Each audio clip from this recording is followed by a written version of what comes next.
So typically we would talk numbers, we would talk where we are on tests and all that kind of stuff. But obviously the governor, and through him, the Commissioner of Education on Wednesday made it known that the districts would have the chance as of February 28th to make mask wearing optional. They had a mask mandate through the end of February, and they wanted to get word out so people could plan accordingly. So through their information that they've gathered through DPH and their medical officials, and when they see the rates of cases dropping and hospitalization down and all the other factors they've been looking at, they felt comfortable removing the mask mandate as of February 28th, but they put it then back into the hands of the district. So each district then has the right to continue wearing masks if they so chose, or they have the ability to make mask wearing optional.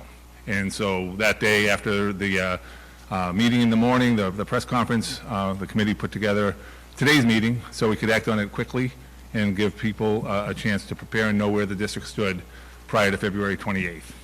Ashley McKinnon, Valley Path in Marshfield. You must stand on the right side of history and allow our children, your students, and the children of the people who elected you to unmask their faces.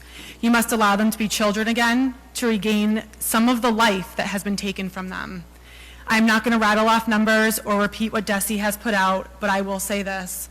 Time and time again, you have sat in front of us and said that you are following DESE's guidance. Do not let this be the time that you choose to go against that guidance. Thank you. Thank you. You hear follow the science, follow the science, follow the science, which I think leads to certain politicians' bank accounts, but I'm in favor of having mask optional, in case anybody was wondering. That's all I wanted to say. I just will make it very quick and say that I am also going to vote to have masks be optional. And I think that, obviously when we had discussions back in that time period before this school year, there was a question as to whether or not it was our decision at first, and then of course that changed. And conversations I had always had revolved around my concern of, well, if there is going to be a mask mandate, when do the metrics tell us that it will end? And the state has clearly provided that.